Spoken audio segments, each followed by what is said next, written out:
mbokk yi asalaamaaleykum mbégteex bànneex la ñuy am àllarba bu jot di feggoog yéen fépp fu waay mën a nekk ci biir réew meek biti réew janook seen télévision Walf TV ci li nga xamante ne rek moom moo di seen émission bi lee di Selebe Yoon Selebe Yoon ñu fiy pencoo lépp loo xamante ne dafa yemook actualité ay bés bi askan wi bëgg ñu leen ci gindi ñu ciy pencoo di ci jël ay kàngam yoo xamante ne seen xam-xam day màcc jëm ca wàllu googu waaye dañoo jógee ci li nga xamante ne moom moo di màggalu Touba di ndokkeel ñëpp ñi nga xamante ne rek teewoon nañ ci dëkk bi wala ñu teew ci àdduna si sépp doon ko màggal ñu leen di ndokkeelaat di leen sargalaat di ñaan suñu borom may ñu teewewaat ko ay at yu bëri di ziarat di ndokkeelaat itam ki nga xamante ne moo di xalifa général kullu murit di sëñ Muntaxa Basiru Mbàkke di ñaan suñu borom yàggal taxawaayam ak axlu Mbàkke gi yëpp du ñu def lu dul bàyyi suñu ay gan ñu nuyoo ba noppi ñu doog a sóobu ci li nga xamante ne moom moo di waxtaan bi ñu tàmbale kook honorable Abdoulaye Ndiaye fare ci Alliance pour la République ñu ngi lay nuyu. maa lay fay soxna Awa di la ziar di nuyu suma frère bi Babacar di nuyu téléspectateurs yi ñu seetaan di am yaakaar ne yaakaar duñu tas yéene bi ñu am ba toog seen poste télévisé du ñu seetaan maanaam dinañ am loo xam ne dinañ ci mën am lu ñu mën a jàpp. En tout cas maa ngi souhaité ñu passer de très bons moments d'échange et yàlla mun na ko yàlla ko suñu borom def. di profite également de l'occasion pour ziar axlu Mbàkke bi yëpp rawatina sëñ Muntaxa Mbàkke xalif général des Mourides ak sama sëriñ sëñ Murtada Mbàkke Ibnu Moustapha Mba Falilu ñu gën xam sëñ Modou Bousso Dieng mooy suma yaakaar tey ëllëg di ko ñaanal moom ak njabootam ak képp kuy taalibe képp kuy jullit képp kuy doomu aadama di leen ñaanal jàmm ak salaam. jërëjëf Babacar Diop itam di coordonnateur mouvement ADK ñu ngi lay nuyu. maa ngi lay fay Awa Diop Ndiaye di nuyu Sénégal yëpp vraiment di nuyu suma frère Abdoulaye Ndiaye di nuyu sumay collaborateurs yi nga xamante ne ñoom ñoo nekk ci mouvement ADK ànd doole Khalifa Sall di nuyu tous les khalifistes su ma waxee tous les khalifistes maa ngi wax taxawu Sénégal Khalifa Sall vraiment di leen nuyu di leen jaajëfal di leen encourager mais aussi di yónnee nuyu di nuyu yónnee sant ak ngërëm ki nga xamante ne mooy suñu kilifa muy Serigne Muntaxa Basiru Mbàkke di ko ñaanal yàlla mu gën a dëgëral taxawaayam gën yokk ko wér vraiment di mu gën a defar daal taxawaayam mu gën a taxaw suñu kanam di ñu woon yoon wi donc vraiment di sant di gërëm Sénégal yëpp. jërëjëf comme ni ñu ko ubbee rek dañuy desandi ci diwaanu Touba Mbacké gannaaw ba nga xamante ne suñu xalif bu tedd googu de Sëriñ Muntaxa Basiru Mbacké dafa am ay paroles yoo xamante ne maanaam ay kaddu yoo xamante ne kaddu soññ la kaddu digle la itam waaye kaddu dankaafu la itam jagleel ko ñi nga xamante ne ñoom ñoo di woy politique yi rawatina kujje gi waaye nguur gi itam desul ci ginnaaw ñu xam ne Sénégal benn bopp la kenn mënu koo xar ñaar ci ponk boobu tey jàngat bi nga xamante ne moo jógee ci discours ki nga xamante ne moom moo di xalif général des Mourides tey jii xam la ne woy politique yi bu ñu yàq réew mi nañu jéem a xool naka lañ koy defaree buñ fi yee fitna tey jii ndax kujje gi la ko jagleel kese wala nguur gi kese la ko jagleel Babacar. merci Diop d'abord dañuy delloowaat sant ak ngërëm suñu kilifa suñu wasila suñu yaakaar sëriñ Bass Abdou Khadre sëriñ Abdou Muntaxa Basiru Mbàkke xam nga intervention boobu noonu dafay wane ne rek que njaboot gi dafa yaatu bu njaboot gi yaatoo dànqaafu bi dafay am solo ndax Sénégal comme ni ñu ko waxee benn bopp la kenn mënu ko xar ñaar su yàquwee kenn du mucc su baaxee ñëpp jariñoo kon dafay baax su occasion yu mel ni jotee bu wax ak ñi nga xamante ne ñoom ñoo ŋànk réew mi mais ñun jàpp nañ ne wax jooju noonu si pouvoir bi peut-être lañ koy gën a delloo pour deux raisons askan wi dañoo jël seeni voix seen baat ñu dénk ko le président Macky Sall te soo déggee wax ji mooy si élection présidentielle yi ñu jëm fa la gën a waxee ndax wax ji bari na te teel na ñu jàpp ne réew boo koy yore da nga koy yore ci dëgg dëgg mooy jëf ak wax ñu gis ne li nga xamante ne moom lañ doon wax surtout muy saaga yi ba ñu sa waxee ba pare bi ñu génnee immédiatement Sénégal yëpp dégg nañu la réaction de Cissé Lo Moustapha Cissé Lo mu ne moom ku mu war a saaga dina la saaga te ñëpp xam nañ fi mu fare ñun nag jàpp nañ ne baatu kilifa bu jibee ndigal lay doon dañ ko war a appliquer ku ci am lu la neex ak lu la naxari war nga sa mën a toog muñ ko te xam ne kilifa baatam bu jibee ñëpp dañoo war a appliquer mooy jëf ñun nag li nga xamante ne moom moo ci am solo dëggantaan mooy que wax jooju kon dañ koy delloowaat pouvoir bi ndax avant kilifa gi di wax muy sëñ Mountakha Bassirou Mbacké le président Macky Sall def na intervention ne réseaux sociaux yi ku ci saagati dinañ la suivre nañ la traquer nañ la jàpp sanctionner li ñu la war a sanctionner kon ñu ngi le président Macky Sall xamal ko ne ko comme moom la ma waxoon te jàpp nañ ne dige bor la te atte bor fay la na commencé si Moustapha Cissé Lo da nga xamante ne tout juste après la déclaration du xalif moom dafa génn defar intervention te bi mu defee intervention ñëpp dégg nañ li mu waxaat mooy dafa saagawaat Ousmane Sonko mu nekk loo xamante ne jàpp naa ne même si côté camp présidentiel bi mënuñu ko rafetlu. tey kàddu kilifa gu toll ni sëñ Mountakha Bassirou su jógee li ci war mooy dégg ak topp mais dégg ak topp boobu ndax tey jii pare nañu ngir jëfee ko comme exemple bi nga xamante ne tey Babacar joxe na ko Abdoulaye. waaw je crois que message bi xalif général joxe dañ ci am ay njàngat mais ay pàcc yu bari bi ci njëkk mooy dafa wax ak sénégalais yi donc à l'échelle individuelle et à l'échelle collective. parce que dafa ne ñii yëngatu ci politique ñi yëngatu ci politique nag individuellement ku nekk ci ñun il est concerné mais nos appareils également sont concernés loolu ku ci nekk ci ñun da nga war a am dégg-dégg boobu mais lan moo tax loolu message boobu am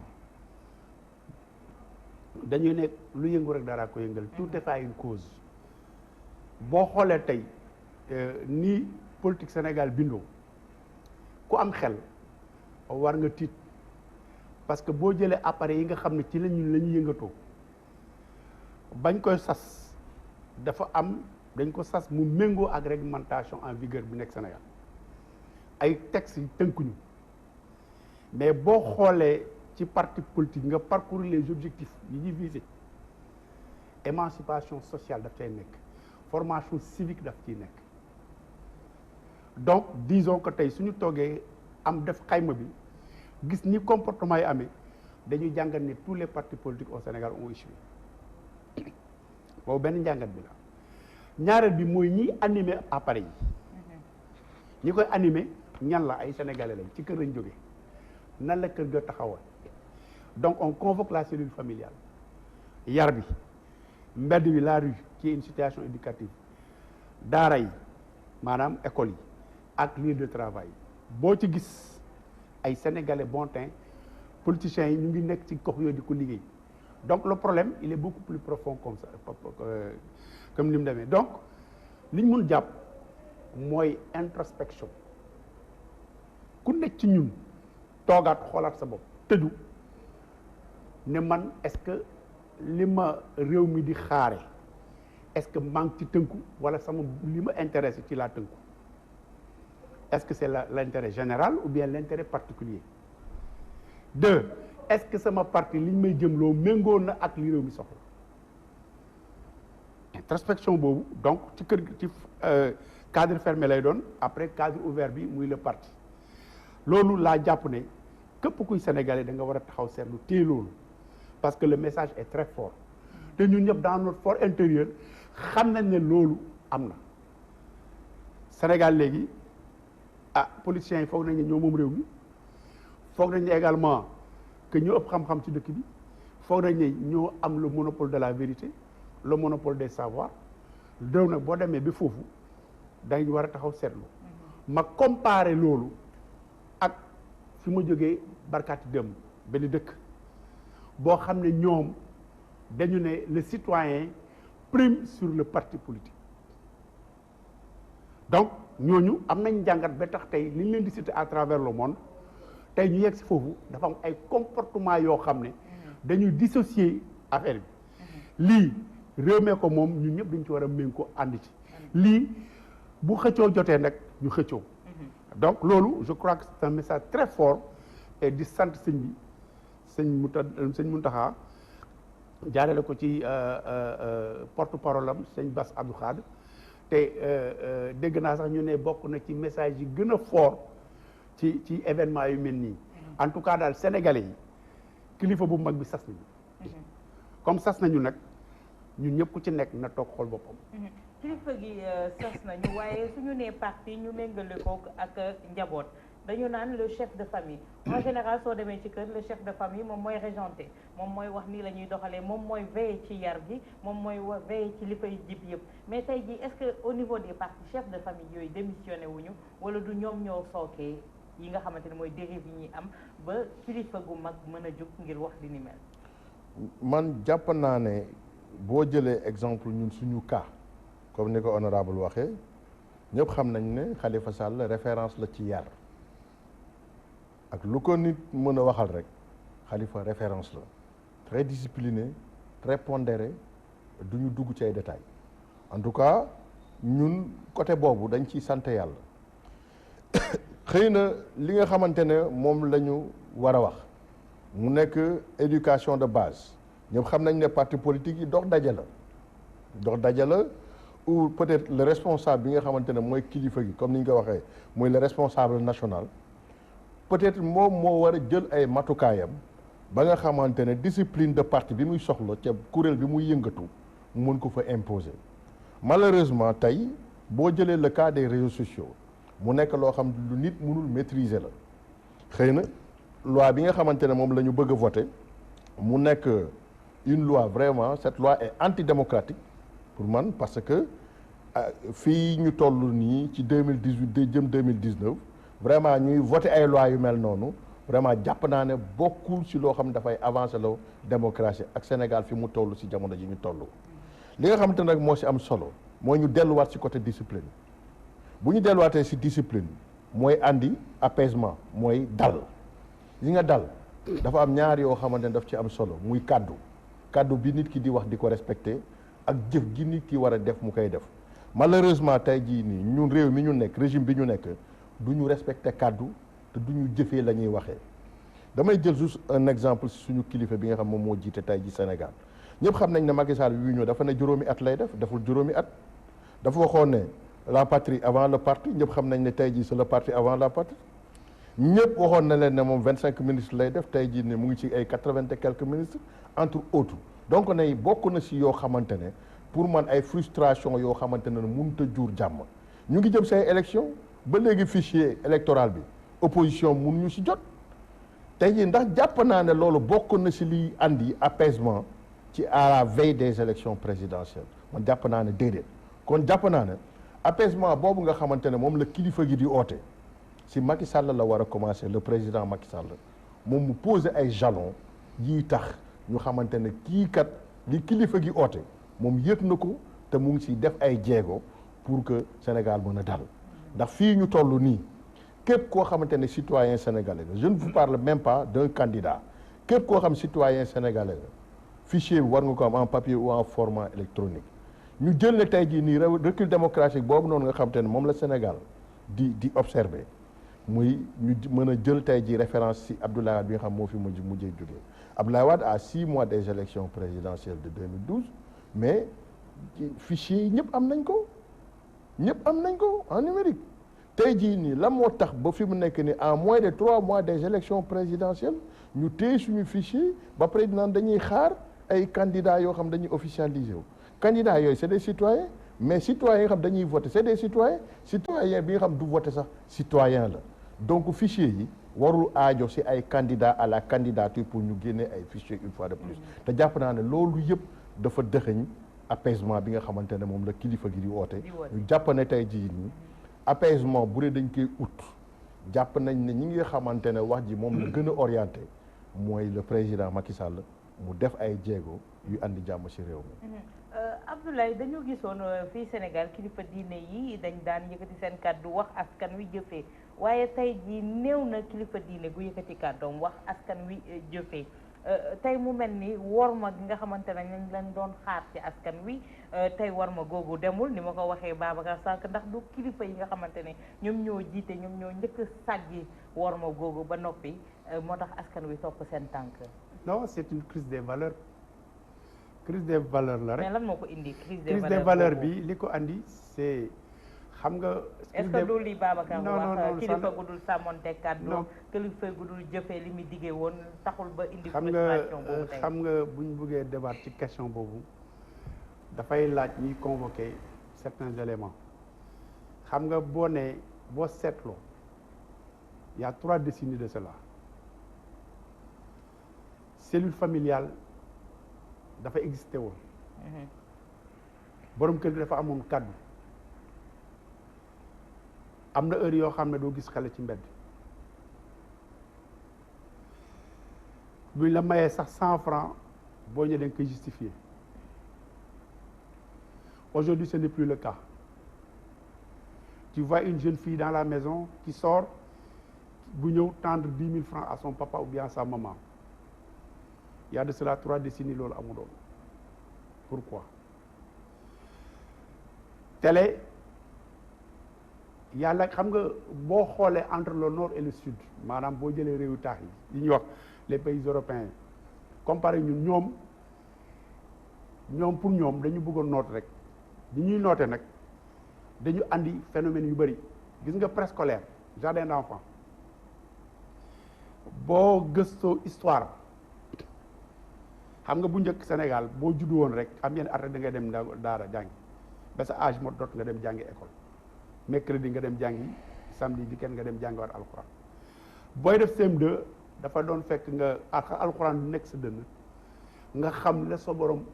laaj ak fi mu la yóbbu ak yow aussi nasaraan bi lu baax li nga xam daf koy def nga jël ko bi ñu àndee jardin d'enfants à 2 ans ñu ne léegi nañu dem yóbbu xale yi ñu leen jàngal ay chansons di leen jàngal yenn yi alors qu'est-ce qui s'est passé finalement on nous apprend à manger à table tey soo seetloo la fourchette on la tient avec quel bras la main gauche en tant que musulman est-ce que lekk càmmoñ baax na wala baaxul tu as vu ce sont des choses yi ñu seetaan muy dem di dem ba at yee passé les pédagogues ont compris qu'il fallait repenser la manière ci gis jardin d'enfants yu bëri ñu jël maître d'arabe andi leen ñu jàngale alxuraan ci école loolu phénomène la boo gisee film yi ñuy jox da ngay suñu xale yi di def check down jaaro nopp yow check down dafa am histoire et loolu yëpp pour ñun booy bu xale bu deful check down bokkoo loolu yëpp dañuy nelawal et li nga wax sànq moo am y a une démission parce que ñeen ne leen la conjoncture actuelle la conjoncture elle est difficile xam nga pour joindre les deux bouts extraire amatuma même mise mais c'est que les gens oublient c'est que tey ñi tekk tey ci réew mi lu ci bëri seen ay waajur ay paysans la ñu woon ci àll ba lañ jógee à part mbéy amuñu woon benn revenu di jàng ba doon tey ay doctorants ay professeurs doon ay économistes ay et cetera ay médecins et cetera donc pour te dire que le confort taxul nga bañ a éduquer sa doom donc la première chose loolu mooy la démission des parents il y a une crise sociale au sein de la famille. une crise sociale d'accord mais mën nañ ko wax ci xale yi. mais tey jii xaaral ñu nemee ko ci la politique bi boo xoolee moo di ne ay mag yoo xamante ne ca Mathusalem lañ judd tey ay mag yooyu ñoom ñoo yor yenn comportement boo ma xoolee xool xam nga boo demee ñu dem dañ yàgg am na benn régime bu fi nekkoon kilifa ne xam naa njëgi Sénégal yi c'est que ñu ne la xaalis kenn du ko liggéey dañ koy lijjanti ces mots-là ont leur sens ci suñu vécu quotidien. Qu'est-ce qui s'est passé? Tout tourne maintenant autour du matériel. léegi tey boo demee tey Sénégal kan la ñu wax kookoo baax. kii joxe xaalis. peu importe même l'origine de sa fortune. mais loolu yëpp moo dañ ne dem ba mu yàgg nag crise repère boobu ñu am suñu identité bi ñu am ñu commencé di ko ñàkk. loolu waral tey xale respecté tul mag lu mu wax du gëmu lu muy wax mais finalement sëmbaxloo mooy am. aujourd'hui loolu c'est important te ñun li ñu may chance sax actuellement nii c'est l'islam confrérique bi ñuy vivre moo ñu may chance mais sinon kenn waxaatuñu suñu problème. donc je crois que loolu élément fondamental la et je crois que su xalifa général di wax jikko yi lay wax ak ñun suñu melokaan c'est-à-dire que tey boo dégloo télévision boo lire journaux boo dégloo rajo wax bi moo tegginuwul réseaux sociaux yi xëy na peut-être dinañ ci dellu si mais foofu nag foofu moo refléter ce qui se passe aujourd'hui dans les maisons dans les lieux de travail aujourd'hui tey da ngay seet tey da ngay ñëw ne dama bëgg liggéey leen ñu jox la liggéey des fois à 8 heures tu dois être dans ton bureau tu viens à 8h30 9h boo ñëwee tu prends un café boo ñëwee lire journal waxtaan ak gars yi commencé liggéey un dossier xalaat nga dem leneen defi leneen la valeur travail n'a plus son sens donc loolu bu ñu ko amee donc foofu la ñuy waxee moo tax sànq sama njël bi ni wax man le problème du question Macky Sall du question Khalifa Sall du question Ablaye Wade c'est le Sénégalais en tant que tel qui doit faire son introspection toog xoolaat boppam léegi de parce que tey man je dis une chose tey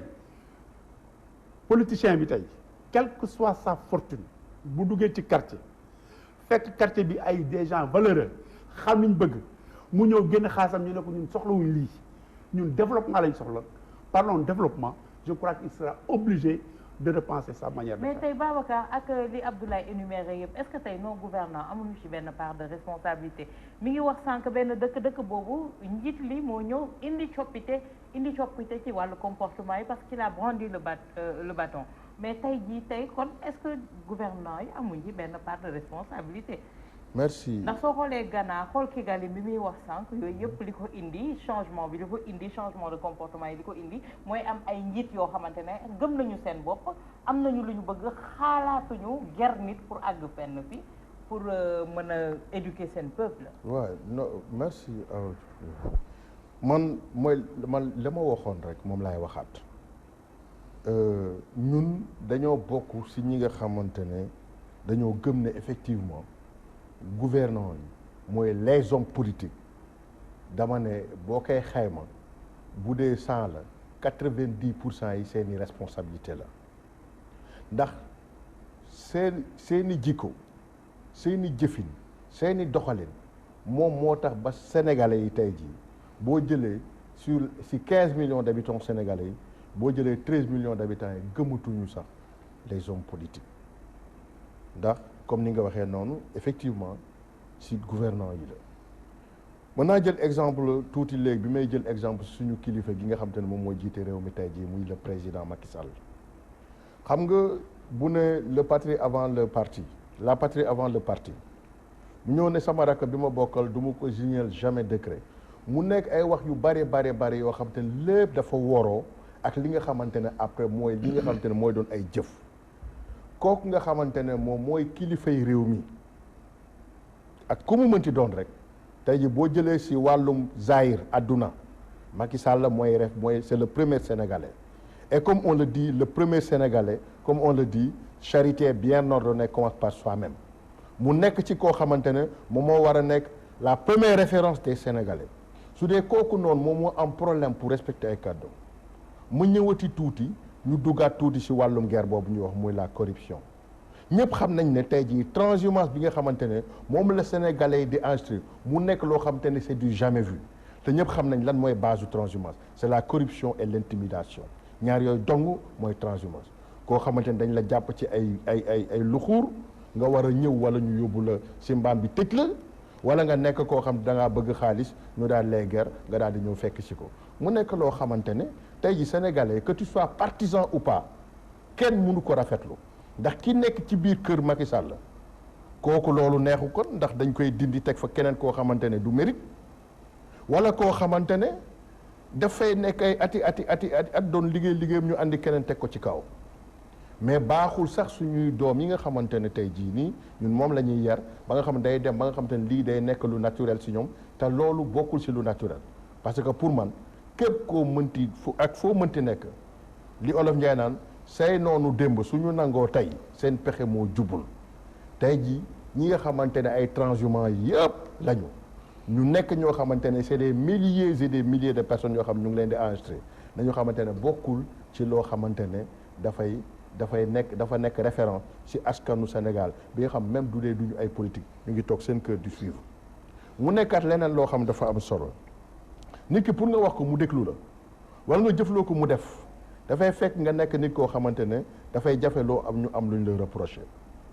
tey jii le président Macky Sall palin bu rafet lañ ko fale man mii ma bokk ci sama doyen bii ñooy defee réunion suñu kër entre premier tour bi ak deuxième tour mu ngi nii ma jàkkaarloo ak moom donc nga xamante ne ñun dañoo contribuer ci li fal Macky Sall contribution boobu ñu defoon pour Macky Sall fal 2012 yaakaar lañ ci amoon parce que ñun jàppoon nañ ne il fallait sonner une alternance générationnelle andi ay xale yu mel ni moom ak ñeneen ñu ànd liggéey Sénégal mais lan lañ ci gis dañoo gis ñu andi ñoomi Moustapha Niasse andi ñoom Ousmane Tanor Dieng ñu baal ma ay citoyens sénégalais lañu mais ñooñu noonu bu leen Sénégal soxla woon du fal Macky Sall ndax ñooñu ay candidats lañu woon comme Macky Sall mu nekk yoo xamante ne vraiment ay mbir yu bëri la yoo xam dafa tegloo ba nga xamante ne yow mi nga xamante ne yow yaay incarné loolu yëpp soo bëggee dajale loolu yëpp ba pare bëgg oo nit ñi say orientation dina jafe nit ñi topp la le cas de Kigali muy Rwanda ñëpp xam nañ ne Rwanda ak génocide bi fa amoon bu dee Rwanda moo mën a jóg en un temps record ba mën a nekk une référence en Afrique dafay wane carrément ne suñu gouvernants yi nga xam ne ñoo fi nekk liggéeyu ñu balaat ma si ko une fois de plus kàddu gi jëlaat suñu Sénégal tey la ko français yi ñu daanaka dañoo commencé dund ak colonisation mu nekk loo xamante ne amul benn Sénégalais bu ko rafetlu. ci beneen point bi tey jii ndax Abdoulaye jàpp nga ne xupp ak dankaafu mun na régler li ni mel ndax gis nañu le président Macky Sall génn di xupp ka dankaafu avec un ton ferme quand même di wax ci wàllu réseaux sociaux yi ñu doon wax sànq ci wàllu insulte yi ba am loi goo xamante ne jébbal nañ ko pencu ndaw réew mi ñu va nar ko voter en plénière est-ce que c'est la solution pour régler ce problème-là est-ce que intimidation ak gëdd yeeg dankaafu yu métti yooyu mooy régler li nga xamante ne moom moo di solution bi est-ce que itam du benn recul démocratique est-ce que liberté d'expression boobaa duñ ko salfaañi. damay may rek ma rebondir un peu sur li nga wax ne les gouvernants est-ce que amuñ ci benn part de responsabilité bien sûr. je dis que c'est tout le monde un État c'est un tout mais xam nga Sénégal des fois quand tu entends les acteurs politiques développés des fois tu ngay poser question ce sont des gens qui veulent une chose et son contraire Kigali boobu ngay wax Rwanda boobu Kagame boobu ngay wax la mu def boo ko defoon yow bu la ko defoon tey ñëpp jóg Sénégal attaqué ko te yow mii sa wàllu bopp en tant que responsable politique nii ngay agir nii l'opposant rwandais du agir nii ngay agir parce que ñoom dañu def concertation waxtaan ne jëm rwandais moo ëpp solo parti politique amul que fii nga bokk di attaquer ay nit wala di wax lii da ngay wax li amal njëriñu réew mi Sénégal ngay gis on est en éternelle campagne électorale 12 sur 12 on ne parle que de politique yow comment se fait-il? Mais est-ce que du président mooy donner le ton quand il donne le ton les autres suivent? Attends, je vais te donner un petit exemple. Il y a ce qu'on appelle l'État central et les structures décentralisées et déconcentrées. Tu prends une école. Le président il est dans son bureau au palais de la République. Tu prends une école. L'enseignant qui vient à 8 heures, qui a 5 heures de cours, 4 heures de cours dans la matinée. De 8 heures à 9 heures, il passe tout son temps à discuter avec ses élèves. Wala mu génn di waxtaan ay collègues am. Le rendement n'est pas bon. Kooku, quelle est la responsabilité du président? dans cette situation. Alors que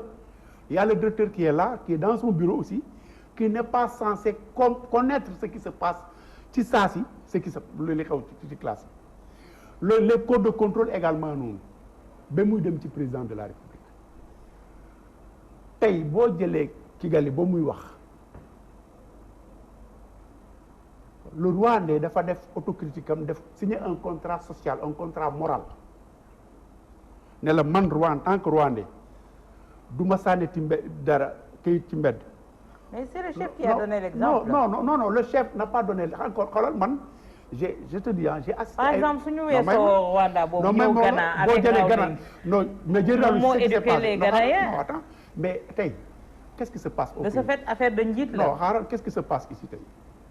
yow da ngay dëkk ci quartier ñu téye benn gaan ci biir quartier bi yóbbu ko police donc bàyyi ma fet tu es acteur politique les gens viennent vers vous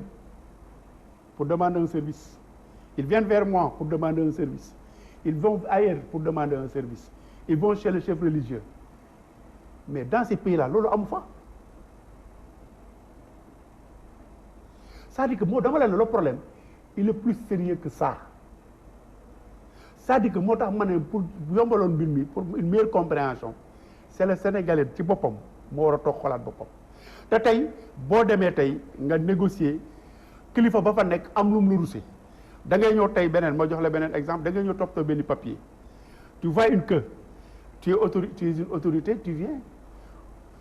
ñu jàlle la nga dem rek li ngay rek dem bàyyi fa ñeneen ñi ailleurs ça ne se passe pas comme ça donc le problème qui se pose mooy que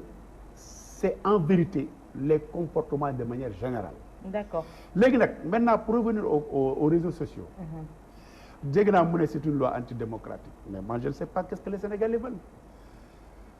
réseau social. Antidémocratique peut-être. si non sama entendement moo di ne est-ce que du violer la liberté d'expression. mënu ko qu'est-ce qu'on appelle liberté d'expression. loolu nekk nga wax. une liberté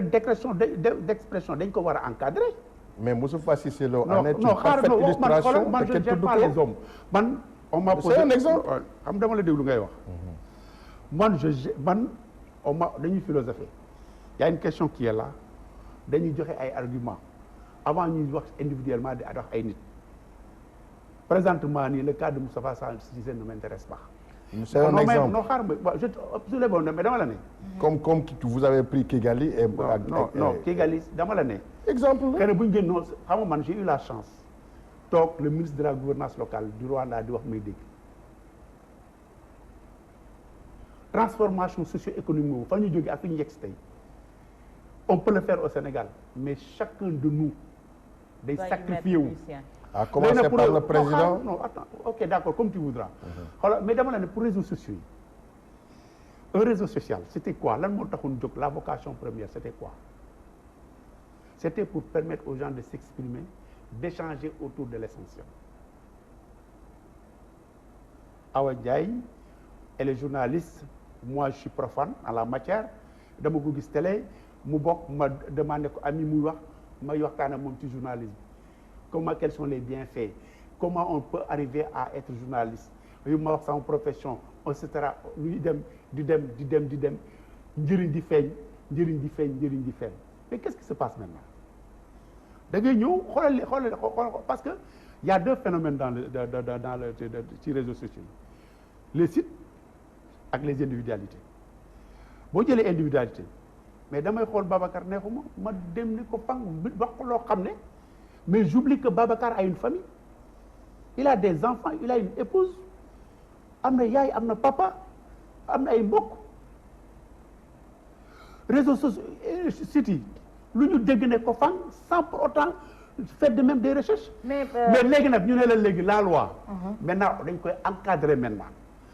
tu peux utiliser les réseaux sociaux mais suivant les normes. mais tey jii ci loolu ngay wax est-ce que dama la jox exemple en Ouganda par exemple. waroowul ak idée bi mu amoon tout non may ma dama wax et je pense que c'est le Sénégal moo ko njëkkee en Ouganda mais tout est organisé en Éthiopie tout est organisé. c'est des exceptions. non li non dama lay non c'est-à-dire que non dëkk yi nga xam ne Sénégal c'est-à-dire xam na la boo parcourir les pays gars yi bu ñuy waxtaan lu ci ëpp c'est sur des questions importantes sur des faits ñuy commenter mais fii Sénégal léegi ay saagante la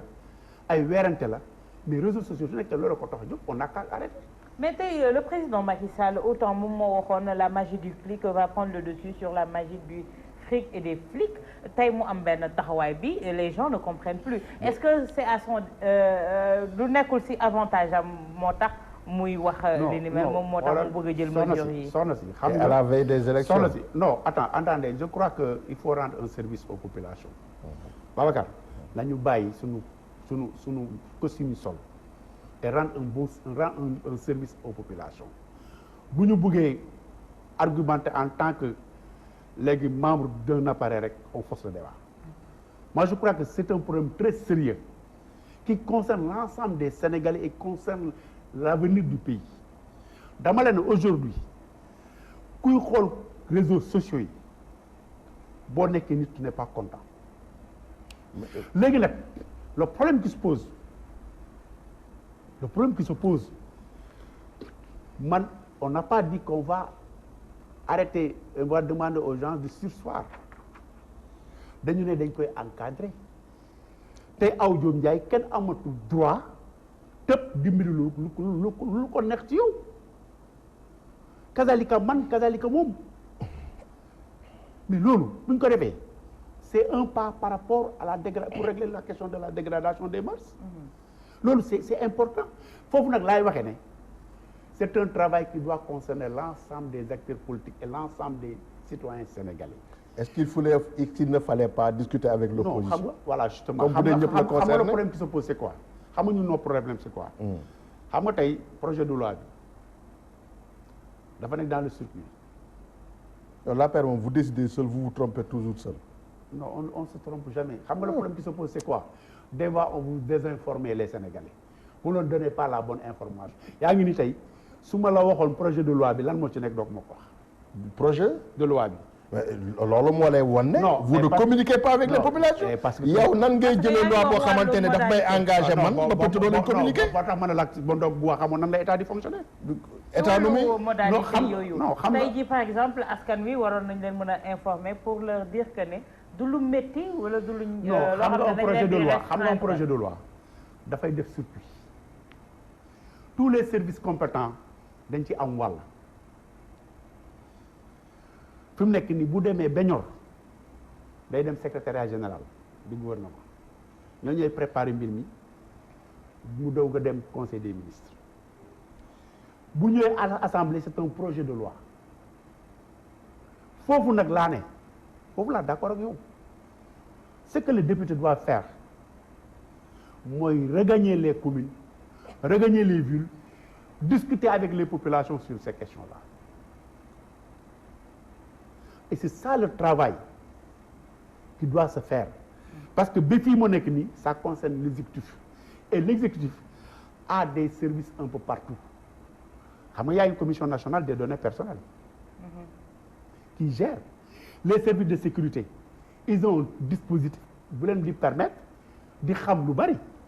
Loolu yëpp c'est combiné. D'accord. Donc affaire bi c'est-à-dire que moo tax man la ñu Sénégalais ñun acteurs politiques yi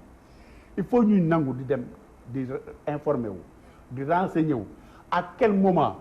la yoon maye nga publier information. D'accord. C'est important. nekkul ne foo toll rek da nga war a joxe information. D'accord Babacar ci point boobu xam naa di nga ci tontuwaat tuuti waaye dama ciy dëxëñaale question ndax waxtu bi mi ngi dem mu ngi jëm ci ne ci wàllu boobu ba léegi ci wàllu doxalinu bu réew mi ci gestion ni ñu ko war a doxalee mais depuis un certain temps scandale ci wàllu corruption yi scandale ci wàllu détournement yi mi ngi gën di fës ba yenn ci ay rapport nangu wuñ ko di ko publier wala di ko fësal wala ñu dëxëñ ci lu bari loo xamante ne askan wi dina ko umpale tey jii ci fan la ñu jëm. gis nga audio nga problème bu réseaux sociaux yi ñu wax yëpp xam nga grave bu may reetaat gis nga xam nga ñun vraiment fii Sénégal ñëpp a yeewu c'est libre nga def lu la neex mais da nga koy def aux yeux et aux yeux de tout le monde mais si vous pensez que vous trompez les gens tu te trompes toi-même da ngay nax sa bopp yow sa bopp gis nga les scandales yi nga xamante ne moom mooy succéder de jour en jour moom la ñuy jéem a xeex pour dootul génnati xam nga dégg léegi honorable nee na même ba si information amatoo droit génne information te amoo source yu leer wax nga ko non grand da nga ne je répète bàyyi ma répété waat li nga wax rek bàyyi ma rek grand bi dafa ne réseaux sociaux yi léegi nit ki amoo droit divulguer information yu la neex donc loolu nga wax répété waat ko kon li nga wax. non je parlais d'information par rapport au projet de loi. non xam nga ma non léegi les réseaux sociaux dama la ne. non information non attends comme information la rek. non xam nga bul wax lu ma la waxul bul wax lu ma waxul. d'accord je m'excuse ma continue merci. xam nga tey jii nii sànq maa ngi koy wax tey jii boo jëlee nit ñi il y a quelques années tous les Sénégalais se barricadaient les yeux étaient orientés sur Cheikh Kanté Port. Les gens en ont tellement parlé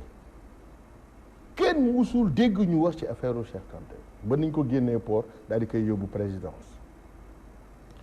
ñu jóge foofu noonu ñu waxti waxu COUD tey jii ñu wax waxu poste ñu nga sa Prodac tey ñu ngi domaine ci Mamour Diallo tey si suba ñu ngi dégg NCA mooy institut xawma école nationale supérieure d'agriculture nga jël lii nga xamante ne moom la nit ñi dégg mooy li nit ñi di dégg soo ko dajalee budget Sénégal la kan moo mës a dégg benn yoon le président Macky Sall intervenir si lii ku ko dégg rek sénégalais xam nga loolu te lii yëpp la moo koy feeñal réseaux sociaux yi la les réseaux sociaux les gens en parlent échange discuter s'organiser c'est-à-dire que Macky xam na doole réseaux sociaux yi xam na ko xam nga wax na fi la magie du clic moo ëpp doole la magie ama des flics du fric kon wax jooju noonu moom xam na lan la et puis pourquoi depuis 2012 à nos jours à 3 mois des élections présidentielles saa bëgg fi dugal loi bii nii ñu leen ay loi bi dañu waroon informer ñoom ñoo yee ba ñu informer askan wi parce que en réalité bu ñu informer askan wi du jàlla loi yi ñu fi dugal yëpp 90% bi li ñu fi dugal baaxul lépp c'est des lois d'urgence rek urgence rek la ñuy def nag. loi d'urgence. non c'est dama ne loi yi ngeen fi voté yëpp. damay loi d'urgence. non s'il vous plaît xam nga il faut pas xam nga moi je ne suis pas censé d'urgence waaw rek xam nga moi je ne suis pas censé vraiment connaître vos langages et autres je ne suis pas député je n'ai jamais siégé xam nga dans l'hémicycle donc yooyu c'est pas du lu soxal askan wi li soxal askan wi mooy les actes que vous posez ba pare ngeen bëgg ko suul sëlëmal askan wi c'est-à-dire que ñun suñu dignité la ñu àndal suñu ngor la ñu àndal personne ne peut nous convaincre kenn mënuñu jënd xam nga liy dëgg tey dëgg mooy que Sénégal pour nit ñi gouvernants yi surtout ceux qui sont ñi nga xam ñoo nekk ci régime bi pour ñu wax Sénégalais lu dugg seen bopp dafa jafe ndax saa bu ñu yeewoo ñu ngi promouvoir la corruption ñu ngi promouvoir l'intimidation ñu ngi promouvoir ay actions claniques kumba am ndey ak kumba amul ndey tey jii ku xool li ñu arrêté ci Khalifa Sall di dégg ay 94 milliards ay 29 milliards Prodac di dégg ay problème mu détournement yi c'est-à-dire que da ngay am lu la metti en tant que Sénégalais malheureusement pour eux ils pensaient diaboliser Khalifa Sall ils n'ont pas réussi ils pensaient diaboliser Karim Wade ils n'ont pas réussi aujourd'hui ce qu'on attend d'eux mooy que nañu organiser ay élections yu leer yu transparentes ñu dem ñu duma leen ñu bàyyi suñu réew. dinañ ñëw ci élection yooyu parce que président Pape Diop génn na wax mais tey jii ci détournement yi ñu nemmeeku am na rapport yu jiitu woon itam am ñu épinglé ci jegeñaale njiitu réew mi tey ñuy toll di dégg ay détournement ci ay société fii ci biir réew mi te boobu ba léegi amul fenn fu mu mujjee amul lenn lu ci topp te pourtant le président Macky Sall moom moo doon prôné gestion boo xamante ne lu leer lay doon looloo taxoon mu indi fi OFNAC looloo taxoon mu mettroon en branle yi mais apparemment tey ji yooyu yëpp amatuñu benn njëriñ ndax gis nañu ne tout le temps on entend détournement tant de milliards tey ci biir réew mi. ça dama bëggoon wax à mon petit frère rek ne ko réseaux sociaux yi quand on parle d'un sujet qui concerne la gestion ça on peut pas kenn mënu koo censurer ça c'est un débat non xaaral ma wala rek. non xaar rek c'est-à-dire que non yow tamit il faut ma rectifier la il faut ma rectifier la loi bi loolu tax bu ñu wax loolu. non loi bi loolu tax bu jóg non non loi bi yow loolu yow la concerne ñun gisuñu loi bi. kenn waruñu lu si tënku donc fi mu nekk nii même loo si wax li ngay wax yow rek la engagé ñun dañuy andil nañu lii mooy texte de loi yi ñu lire ko ñu xam ne lii moo si nekk lii moo si nekk. mais ma wala sama temps de parole ngay jël booy. waaw non non mais kon bu ñu jéem a gëmloo loo xamante ne dafay. déedéet yow yaay gëmloo bëgg a gëmloo. d'accord ñu avancé tuuti par rapport ak. non il ne pas sérieux pas. par rapport ak détournement yi. dama bëggoon bu comprendre une chose. c'est-à-dire que loolu li ko tax a jóg. c'est pour permettre à l'ARTP communication électronique yi que ñu leen di encadrer ko gérer que man amatuma droit. peut-être que yow Abdoulaye moom li mu la bëgg a wax moo dina peut-être yow xam nga les tenants et les aboutissants de cette loi là mais nous simples citoyens amaguñu les tenants et les aboutissants de le contenu xaw ma ko. xamoo ko kay. non dama déglu autorités yi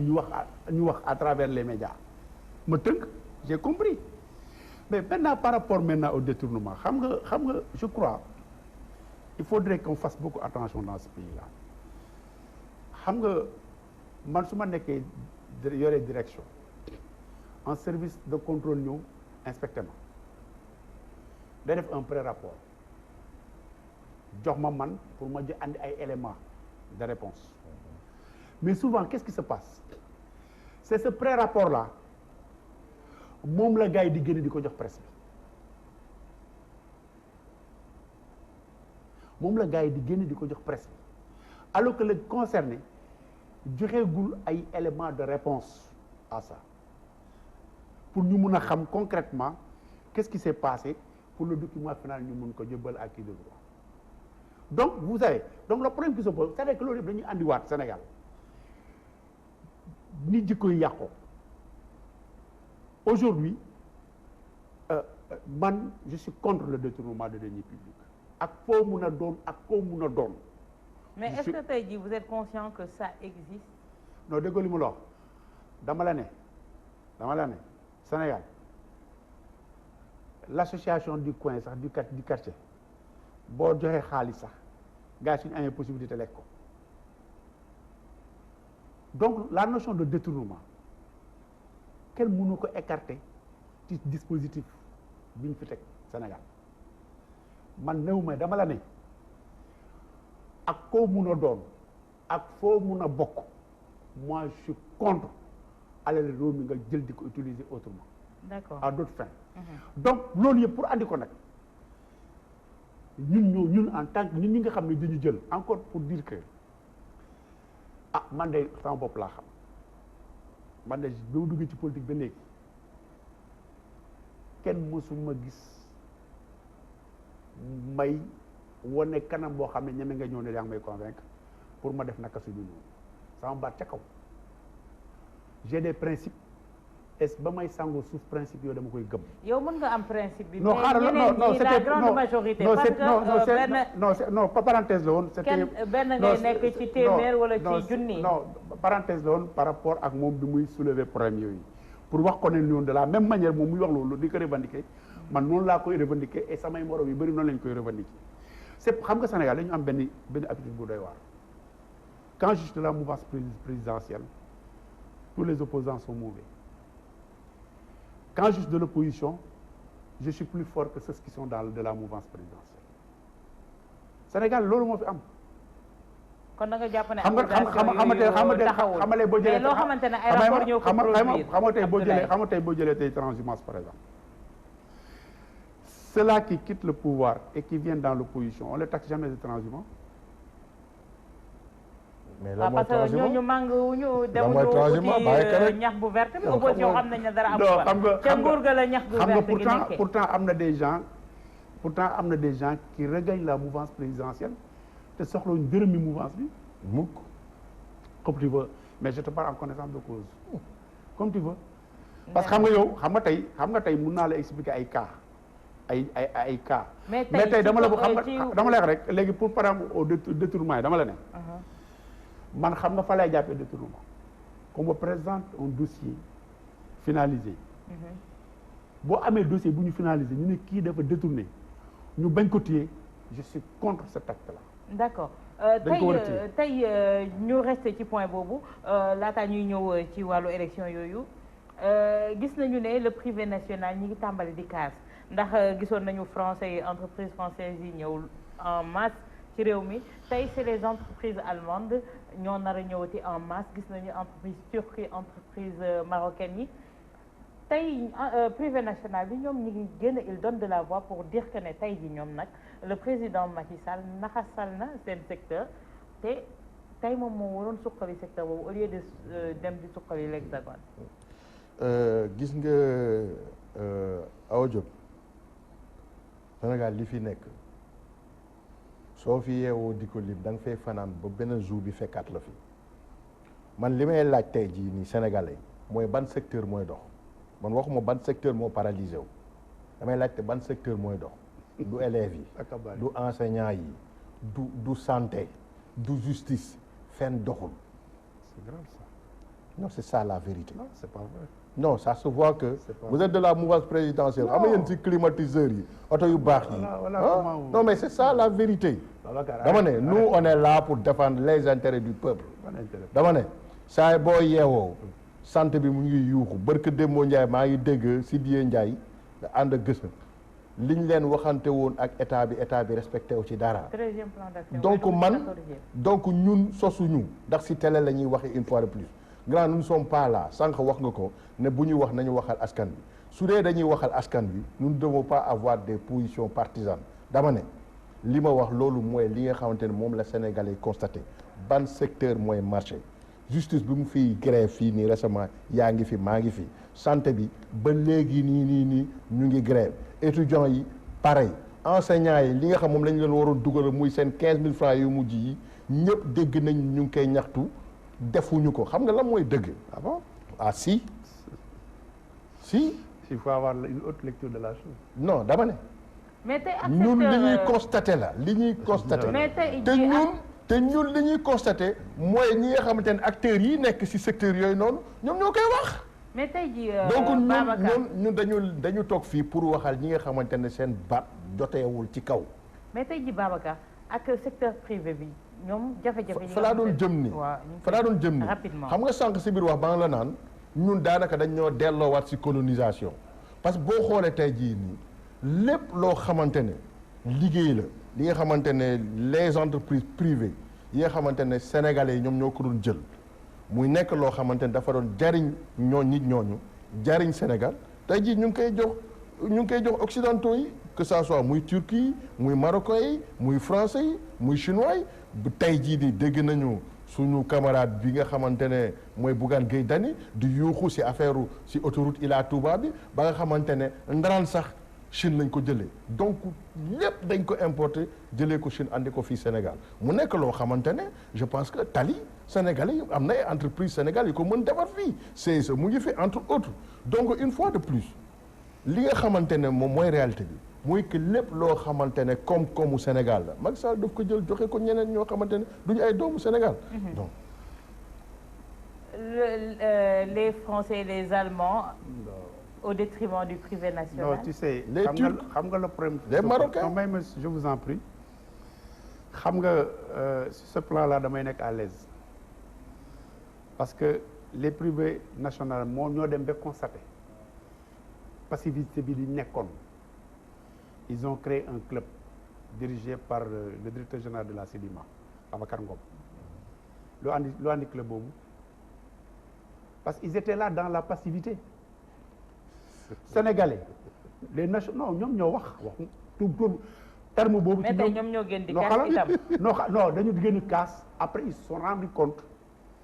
que dañu toogoon croiser les bras. non mais ñoom ñoo wax man waxuma. créé ko croiser les bras dina créer Sedima. non attends non Sedima dañ la bëgg non attends ba fu may waxee da ngay xam fu may waxee. non fi ngay waxee na leer ci Sénégalais yi. non dafa leer ci ñi may wax. moi je vous en prie boo wax dama lay déglu xam nga dama lay déglu mais dama la bëgg wax ne le privé national boo jëlee forme yi partenariat yi dañu wute xam nga tey di nga ñëw nga ne da nga bëgg a def autoroute Ila Touba nga évaluer ko mu nekk tant de milliards sa budget du ko attan nga jaar par la coopération soit nga def BOT wala nga def beneen forme de partenariat les gens ils viennent ils te disent nous sommes prêts pour nous engager mais le personnel tant de pourcentage bi ñoo koy jël parce que ñun ñoo andi lépp il ne faut pas comme ça parler di wax nii si les industries sénégalais étaient capables amoon standing bu toll noonu on n'aurait pas besoin de def loolu. mais est-ce que tey état waru am benn apport boo xam ne doo ko apporter le privé national mu leen suqali jox leen doole boobu balaa ñuy dem di jéggaani. xam nga tey dama lay wax man je t'explique. et puis dans toutes les infrastructures du Sénégal yëpp. xam nga ce que tu veux. Dakar Arena. xam nga boo jëlee tey loolu yëpp nga gis noonu demal nga gëstu seet combien de sociétés sénégalaises ñoo bokk ci contrat bi di fay ko ay centaines de millions. non cité ñu ko rek. bari na. Arena bi y a combien de sociétés sénégalaises. waaw mais il faut citer deux rek entreprises. ces entreprises étrangères là tey ñu ngi leen di rey. lu tax ñoom ñu wax loolu mais parce que boo gisee c'est parce que les grosses œuvres xam nga tey par exemple. soo honorable cité ñu si 2 wala 3 rek au moins comme exemple. parce que ñooñu bi ñuy contracté man j'étais pas là-bas am na yoo xam ne ñoom la concerné ñun concerné wuñu mais on sait très bien que y a beaucoup de structures sénégalaises qui travaillent avec ces industriels là yi fi nekk loolu c'est indéniable loolu boo ma nee nag boo ma ne parce que tey Sénégal qu'est-ce qui se passe il y a des multimilliardaires qui sont ici dans ce pays mais généralement xoolal immobilier la ñuy investir on peut les organiser. parce que amuñu beneen assurance. non déedéet du loolu. non man li may laajte rek mooy Ila Touba CSE mënu ko financer. mais non mais CSE mu ngi ci yeneen programme CSE mu ngi ci yeneen programme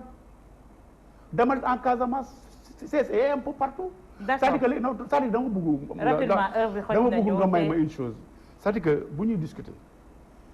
dañu am ay éléments xam nga tey boo jëlee par exemple tey li ma la wax léegi tey ci cadre boobu. le privé national aujourd'hui par exemple je te donne un cas ci tey heureusement que commencé nañ léegi organiser wu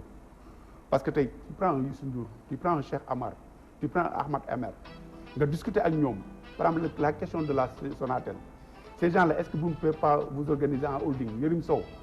pour gérer ces questions-là mais le problème qui se pose c'est que Sénégal aussi il y a un problème d'ego entre les industriels il y a un problème d'ego un peu partout dans tous les secteurs de l'économie nationale. loolu moo leen di plomb moo tax ñu dem jëli. yoo xam nga non du loolu de non li may c'est que dans tous les pays du monde. l'investissement étranger est là-bas. d'accord Charles di nga ma may benn 1 minute rek parce que y a une question qui me tient à cœur ndax le président Pape Diop dafa génn ne nguur gi am nañu seen ay chiffres préfabriqués ci élection yi ñu jëm defar nañu seen ay chiffres ba noppi pour wane ne ñoom ñoo gagné au premier tour est-ce que partagé nga avis boobu. man je suis totalement en phase avec le président Pape Diop. waaw mais bëgg naa balaa ñuy tëj nga may ma damay jaale soxna Bali Mbacké. waaw ki nga xamante ne yaayu Khalifa Sall la moo doon suñu porte d'entrée à Touba ñu koy jaale Touba yëpp di ko jaale xalif général bi Serigne Mountakha Mbacké di ko jaale doomam di ko jaale axlu murit yëpp Mbacké yëpp vraiment di ko jaale Mbacké yi si turu Khalifa Babacar Sall. jërëjëf ci point boobu rek Abdoulaye. li mu wax nii façon yi moo tax xalif général wax li mu wax boo doonee kilifa yàlla may la nga am ay station yoo nekk dafa am des choses yoo xam ne waru génne sa génne. mais fan ngeen teg premier tour bi kon. non